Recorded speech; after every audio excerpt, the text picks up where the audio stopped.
اللہ پاک نے فرمایا ادعونی استجب لکم، مجھ سے مانگو میں تمہاری دعاؤں کو قبول کروں گا۔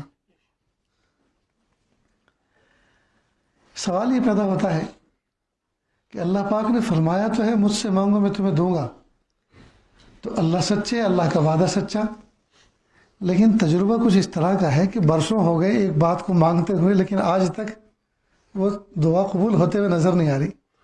تو کیا آسمانی دنیا میں بھی سب جھوٹ بولے جانے لگے ہیں؟ نعوذ باللہ، وہاں بھی جھوٹی تسلی دی جا رہی ہے۔ اللہ کرے آج کی اس مجلس میں یہ اشکال دور ہو جائے اور یہ سوال سمجھ میں آ جائے کہ اللہ تعالیٰ سے مانگنے کا طریقہ کیا ہوتا ہے اور اللہ تعالیٰ کا دینے کا پروسیجر کیا ہوتا ہے۔ اگر یہ نہیں سمجھیں گے تو نعوذ باللہ شیطان و نفس ہمیں اللہ سے بدگمان کر دے گا۔ بھئی اللہ نے تو فرمایا نا قرآن پاک ادعونی استجب لکم، مجھ سے مانگو میں دوں گا۔ اب ہم نے 27ویں شب میں مانگا، رمضان کے ہر سحر میں مانگا، ہر افطار میں مانگا، جمعہ کے دن مقبول ساعتوں میں مانگا، اور زمانہ ہو گیا مانگتے مانگتے، لیکن ملتا تو ہے نہیں۔ تو کبھی کبھی نفس کے اندر یہ ایسا جوش سا آتا ہے کہ یار سب بیکار کی باتیں ہیں، یہ سب دل بہلانے والی باتیں ہیں، کہتے ہیں دیں گے دیں گے، دیتے تو ہے نہیں، یہ تو ایسے ہی ہے جیسے اچھے دن آئیں گے، اب کب آئیں گے؟ مرنے کے بعد آئیں گے۔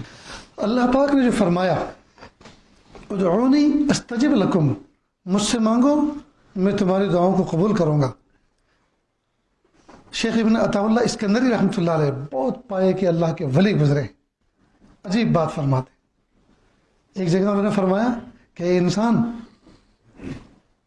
تو جو گناہ کر رہا ہے تو گناہ کرنے پر مایوس نہ ہو جا، ہو سکتا ہے یہ جو لاسٹ گناہ تو نے کیا ہے یہی تیری زندگی کا آخری گناہ ہو، اس کے بعد ولایت کے فیصلے ہو جائیں۔ ایسی پر امید باتیں فرمائی، بڑی معرفت بھاری ان کی باتیں۔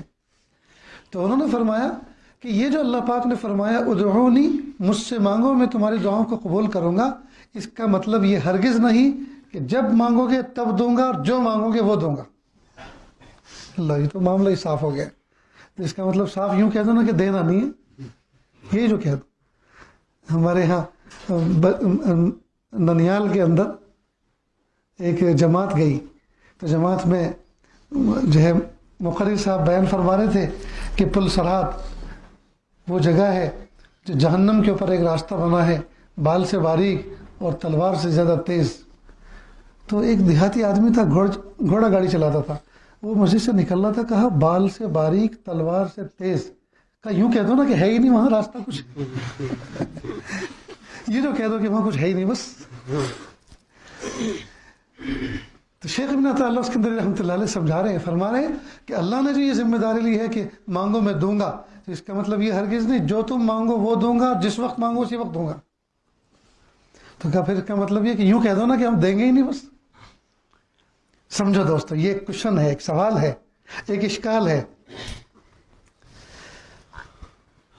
دنیا کا ہر باپ حکمت والا ہوتا ہے۔ مثال کے طور پہ ایک مثال سے سمجھیں، آپ کا ایک اکلوتا بیٹا ہے، آپ جاب پہ جاتے ہیں، سروس پہ جاتے ہیں، آپ کے پڑوسی نے آپ سے کہا بھائی جان مجھے آپ سے ایک بہت ضروری بات کرنی ہے، لیکن کرنی ہے تنہائی میں، تو آپ میرے گھر پہ تشریف لے چلیں، چائے بھی پئیں گے اور بات بھی کریں گے۔ تو آپ نے کہا کہ نہیں آپ میرے پڑوسی ہیں، بہت زمانہ ہو گیا آپ میرے گھر پہ کبھی نہیں آئی، آپ میرے گھر چلیں، وہاں چائے ایک دم تیار ہے، ہم اپنے گھر پہ پئیں گے۔ تو آپ ان کے گھر گئے، چائے پانی آئے، فارغ ہو گئے، پھر آپ نے بات کا آغاز کیا۔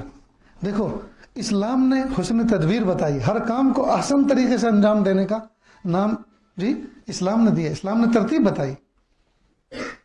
اس لیے سیاست اور اسلام یہ ایک سکے کی دو بازو ہیں۔ نماز سے پہلے وضو کرنا سیاست، کسی کی تیمارداری کرنا سیاست، جی کسی راہ چلتے ہوئے مومن کو سلام کرنا سیاست۔ سیاست نام ہے حسن تدبیر سے اپنا کام نکال لینا۔ رہی بات یہ کہ آج کل جو سوال ہوتا ہے کہ جی سیاست، تو یہ سیاست نہیں، یہ تو غلاظت ہے سب۔ سیاست تو حسن تدبیر کو کہتے ہیں، اور اسلام کا کون سا حکم ایسا ہے اور کون سا عمل ایسا ہے جس میں حسن تدبیر نہیں ہے؟ تو آپ گئے اور آپ نے جا کر آپ نے مسجد کے دروازے پہ کہا بھائی جان آپ سے مجھے کچھ ضروری بات کرنی تھی لیکن کرنی ہے تنہائی میں، آپ میرے گھر چلیں، تو سامنے والے نے کہا نہیں آپ میرے گھر چلیں، اپنے گھر لے گئے.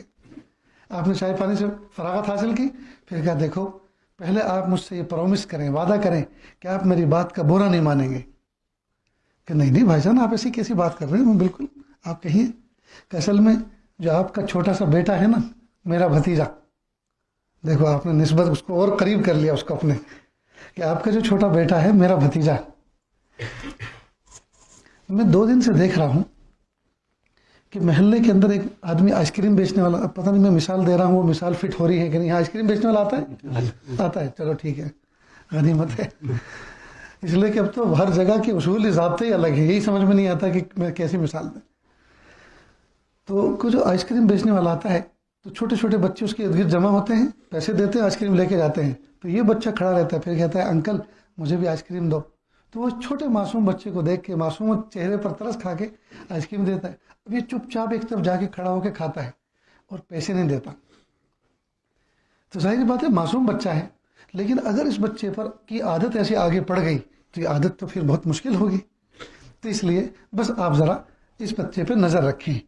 لیکن پھر میں آپ سے وعدہ لیتا ہوں کہ آپ بچے کو مارے نہیں، پھول جیسا بچہ ہے، بہت معصوم بچہ ہے. میرے بچے آپ کے بچے، آپ کے بچے میرے بچے، اور آپ سے درخواست کرتا ہوں کہ جیسے میں نے آپ کے بچے پہ نظر رکھی، میرے بچوں میں بھی کوئی کمی کوتاہی ہو تو آپ ضرور مجھے آگاہ کریں. آپ پڑوسی ہیں، آپ کی ذمہ داری بنتی ہے، میں آپ کا پڑوسی ہوں، میرے فریضہ بنتا ہے کہ میں آپ کی بھلائی اور اچھائی تلاش کروں. اب اتنے اچھے پیارے انداز میں بہت اچھا موقع تلاش کر کے آپ نے صحیح خبر پڑوسی تک پہنچا دی. ٹھیک، اب آپ تو چلے آئے، میں نے اس بچے کو بلایا، میں کہا بیٹا ادھر آؤ. کہا بیٹا جب تم مجھ سے آئس کریم منگواتے ہو میں لا کے دیتا ہوں کہ نہیں؟ کہ جی ابو. کھلونا مانگتے ہو تو کھلونا دیتا ہوں کہ نہیں؟ جی ابو. پیسے مانگتے ہو تو پیسے دیتے ہوں کہ نہیں؟ کہ جی ابو. کہا پھر یہ کیا ہو رہا ہے؟ 3 دن سے تم آئس کریم والے سے آئس کریم لے کر کھاتے ہو اور پیسے نہیں پہنچاتے ان کو. اب یہ بچہ کانپ گیا. معافی مانگو اللہ سے، کان پکڑو، وعدہ کرو آئندہ تو ایسا نہیں کرو گے. اب وہ کان پکڑ رہا ہے، کہہ رہا ابو نہیں کروں گا، ابو نہیں کروں گا. سچ بول رہے ہو؟ جی ابو سچ بول رہا ہوں، ابو نہیں کروں گا. اللہ سے معافی، اللہ جی مجھے معاف کر دیجیے. وعدہ وعید ہو گیا. باپ کیا کہتا ہے؟ خبردار جب بھی کسی چیز کی ضرورت ہو مجھ سے کہو، میں دوں گا. بچے نے کہا ٹھیک ہے ابو میں آپ سے ہی کہوں گا. اس واقعے کو بھی 2-5 دن گزرے تھے. باپ شہر گیا کسی کام سے، یا مثال کے طور پہ جموں گیا، دلی گیا، اور وہاں سے وہ گروسری، کچن کا کچھ سامان، کروکری، یہ سب لے کر آئے. اب باپ تو لیٹ نائٹ پہنچا، ابا تو لیٹ نائٹ پہنچا گھر. جی اب وہ بیگ لا کے رکھ دیا. بچہ صبح کو اٹھا، اس نے جاتے کے ساتھ ہی وہ چین کھولی، زپ کھولی اس کی، اور اس میں بہت ساری چیزیں دیکھی. تو اس میں ایک بڑی سی چھری تھی پھل کاٹنے کی، گوشت کاٹنے کی، وہ پسند آ گئی اس کو. اور اس نے کھیلنا شروع کیا. اس کی امی کے نسبت انا للہ، چھوٹا سا منا چھری سے کھیل رہا ہے، اس کے ہاتھ سے لے لے. اس نے رونا شروع کیا. والد کی آنکھ کھلی اور کہا بچے کو کیوں رلا رہے ہو؟ کہا چھری سے کھیل رہا. کہا مت دو اس کو. اب صبح صبح رو رہے، محلے میں کوئی پڑوس میں گزارا تھا کہ بھائی چھوٹے بچے کو صبح صبح کیوں رلا رہے ہو؟ کہ جی وہ چھری سے کھیل رہا ہے. کہا مت دو اس کو. سب نے منع کیا. اب سوال یہ پیدا ہوتا ہے کہ پرسوں کی بات ہے، بچے کے دل میں سوال پیدا ہوتا ہے، پرسوں کی بات ہے، ڈانٹ کر کہا تھا جب بھی کسی چیز کی ضرورت ہو مجھ سے مانگو، اور آج مجھے چھری کی ضرورت ہے، چھری مجھے پسند آئی، مانگ رہا ہوں. تو سب منع کر رہے ہیں، سب ایک منہ ہو گئے، سب نے اتحاد کر لیا مجھے چھری نہ دینے پر. امی بھی انکار کر رہی، ابو بھی انکار کر رہے، پڑوسی لوگ بھی انکار کر رہے. تو سوال پیدا ہوتا ہے نا بچے کے دل میں کہ کل تو ڈانٹ کر کہا تھا خبردار جب بھی کسی چیز کی ضرورت ہو تو ہم سے کہنا، اور آج میں چھری مانگ رہا ہوں، چھری مجھے چاہیے تو چھری دیتے نہیں. سچ بتاؤ دوستو، اس وقت ماں کا چھری دے دینا، باپ کا چھری دینا نادان معصوم بچے کو، یہ انصاف ہے، یہ ظلم ہے؟ جی یہ ظلم ہے. سوچ کے بتاؤ، سوچ کر، کہیں ایسا نہ ہو آپ کو بھی اچھی طرح سمجھانا پڑے. بھائی چھوٹا سا معصوم بچہ جب چھری مانگ رہا ہے تو اس کو نہیں دے رہے تو یہ تو ظلم ہوا. لیکن نہ دینا یہ ظلم ہے یا انصاف ہے؟ دینا چاہیے بچے کو؟ نہیں دینا چاہیے. کیوں؟ نادان بچہ ہے، پیر کٹا لے گا، ہاتھ کٹا لے گا، زخم کروا لے گا، کیونکہ ابھی اس کی ایج نہیں ہے، وہ چھری سے کھیلنے کی چھری کو سنبھال نہیں سکتا. وہ تو یہ ماں باپ کا نہ دینا انصاف ہوا کہ نہیں؟ انصاف ہوا کہ نہیں؟ کئی مرتبہ بندہ اللہ سے دعا مانگتا ہے اور اللہ نے فرما رکھا ہے مانگو مجھ سے میں تمہیں دوں گا، لیکن اللہ دیتے ہوتے نہیں ہے، تو یہ ظلم نہیں ہے، یہ عین انصاف ہوتا ہے، اس لیے کہ اللہ کے علم میں وہ چیز ہمیں نہ دینے میں عین حکمت ہوتی ہے، اور وہ چیز اگر دے دی تو وہ ہمارے حق میں چھری سے بھی زیادہ خطرناک ہوتی ہے۔ تو جب بچے کا ابا بچے کی مصلحت پر نظر رکھتا ہے تو بندوں کا ربا بندوں کی مصلحت پر نظر نہیں رکھتے ہوں گے؟ بس یہ ہے وہ نقطہ جس کو سمجھنے کی ضرورت ہے۔ اللہ نے فرمایا ادعونی استجب لکم، مجھ سے مانگو میں تمہیں دوں گا، لیکن کیا دیں گے؟ وہ چیز دیں گے جو ہمارے نفع کی ہے۔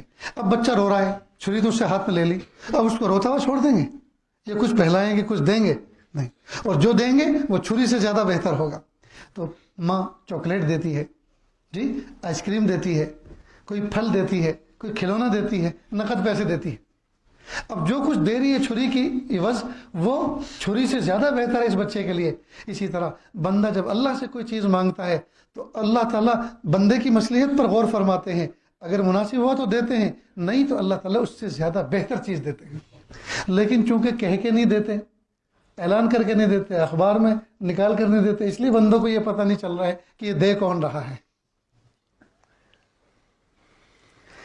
کئی مرتبہ اللہ رب العزت وہی چیز نہیں دیتے بلکہ تھوڑا ڈیلے کرتے ہیں، تھوڑا ڈیلے کرتے ہیں۔ کیوں؟ اس لیے کہ فوراً اگر دے دیں گے تو ابھی اس نعمت کو سہارنے کی پوزیشن نہیں ہے، ابھی اس نعمت کی قدردانی کی بندے کے اندر شان اور توفیق نہیں ہے، لہٰذا وہ اس کا مس یوز کرے گا۔ تو اللہ تعالیٰ تھوڑا وقت گزارتے ہیں، تھوڑا مجاہدہ کرواتے ہیں، اس کے بعد وہ چیز عطا فرماتے ہیں۔ جیسے چھوٹا سا بچہ ابو سے کہتا ابو مجھے سائیکل چاہیے، تو والد کہتے بیٹا ابھی تم پہلی کلاس میں پڑھ رہے ہو، ابھی رکو، جب دوسری تیسری کلاس میں جاؤ گے تب دلواؤں گا۔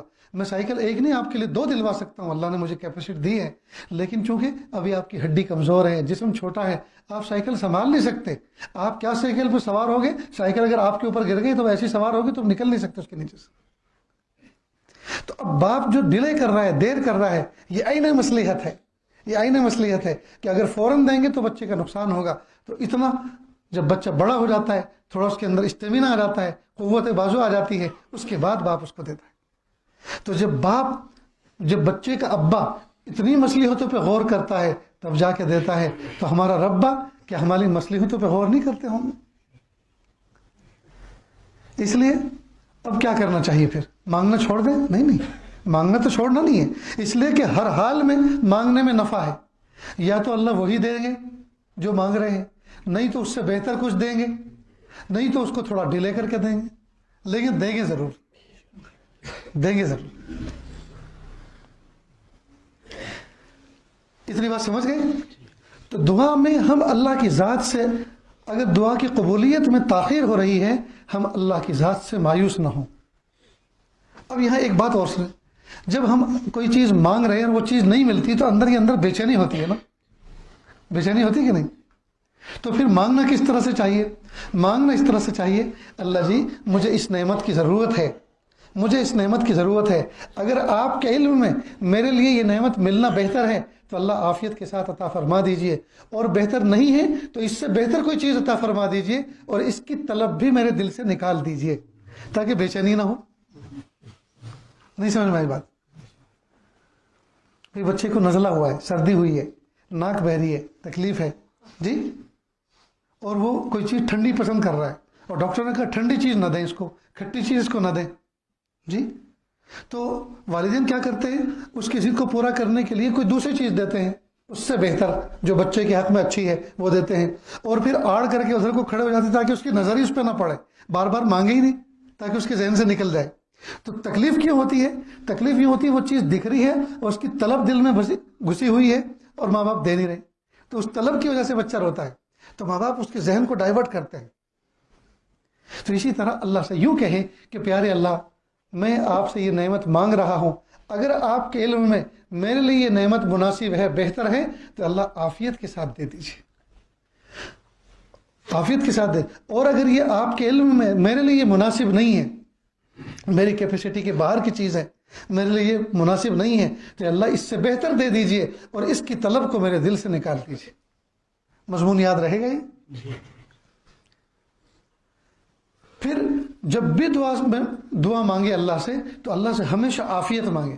اللہ جی فلاں نعمت عافیت کے ساتھ دے دیجیے. مثال کے طور پہ ایک نوجوان بچہ ہے اور وہ بدنگاہی کا شکار ہے، ہمیشہ کسی کی بہو بیٹی کو دیکھتا ضرور ہے. بازار میں ایک چانس بھی ایسا نہیں ہوتا کہ قریب میں سے کسی کی بہو بیٹی گزرے اور وہ نہ دیکھے. یہ بدنگاہی ہے، یہ حرام منع ہے. اب یہ کہہ رہا اللہ میری جان چھڑا دیجئے، میں پریشان ہو چکا ہوں عورتوں کو دیکھ دیکھ کر، میری جان چھڑا دیجئے. جی تو ایک مرتبہ گھور کے کسی کو دیکھ رہا تھا، وہ قریب میں آئی اور سینڈل نکالا، 2 لگایا بھرے بازار میں. اب اس نے توبہ کر لی کہ اب نہیں دیکھنا. تو توبہ تو کی، بچا تو صحیح، لیکن سب کے سامنے بے عزتی تو ہو گئی نا. واٹس ایپ پہ چل نکلا پورے شہر میں کہ لگا کسی کے، ہے کہ نہیں. اگر یوں کہتا پیارے اللہ عافیت کے ساتھ بد نگاہی سے بچا دیجئے، تو اللہ ایسی توفیق عطا فرماتے کہ اس گناہ کی نفرت دل میں بیٹھ جاتی، تبان نفرت ہو جاتی. تو عافیت کی قید ضرور کرنی چاہیے، ورنہ کئی مرتبہ چیزیں ملتی ہیں تماشے ہو کر. مثلا ایک آدمی دعا کر رہا ہے، پیارے اللہ مجھے ہیلی کاپٹر میں بیٹھنے کا بہت شوق ہے، اللہ مجھے ہیلی کاپٹر میں بٹھائیے.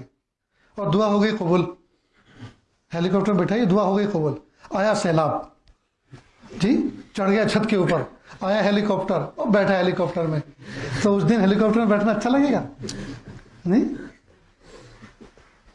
تو اگر یوں کہتا پیارے اللہ عافیت کے ساتھ مجھے ہیلی کاپٹر عطا فرمائے، اللہ مجھے ہیلی کاپٹر میں بیٹھنے کا موقع عطا فرمائیے، تو ہو سکتا ہے کسی M P M L A کا دوست بن جاتا اور وہ الیکشن کے موقع پر جی انتخاب کی جو کیمپنگ ہوتی ہے اس میں لے کے ساتھ میں ہیلی کاپٹر بٹھا کے جاتا. یا ممکن تھا کہ اللہ تعالیٰ اس کو پائلٹ بنا دیتا اور وہ کسی M P M L A اور کسی بڑے شخص کا ہیلی کاپٹر کا ڈرائیور بن جاتا. یا ممکن ہے کہ اللہ پاک چھوٹا موٹا امیر بنا دیتا اور ہیلی کاپٹر کا مالک بن جاتا. بہت سارے امکان تھے. تو اگر عافیت مانگتا تو اللہ عزتوں کے ساتھ بیٹھاتے، لیکن عافیت نہیں مانگی تو تکلیف میں بیٹھا. غرض یہ کہ ہم جو بھی دعا مانگے اللہ جی عافیت کے ساتھ یہ نعمت عطا فرمائے، اللہ جی عافیت کے ساتھ یہ نعمت عطا فرمائے. تو سمجھ رہے ہیں دوستوں؟ تو ایک تو اللہ تعالیٰ سے ہم دعا مانگیں اور دعا کا مضمون اس طرح کا ہو، اللہ جی اس نعمت کی مجھے ضرورت ہے، اللہ عافیت کے ساتھ عطا فرما دیجئے. اور اگر آپ کے علم میں یہ نعمت میرے لیے بہتر نہیں ہے تو اللہ جی اس سے بہتر عطا فرما دیجئے، اور جو میں مانگ رہا ہوں اس کی طلب بھی میرے دل سے نکال دیجئے. کس سے مانگیں کہاں جائیں، کس سے کہیں، اور دنیا میں حاجت روا کون ہے. سب کا داتا ہے تو، سب کو دیتا ہے تو، تیرے بندوں کا تیرے سوا کون ہے.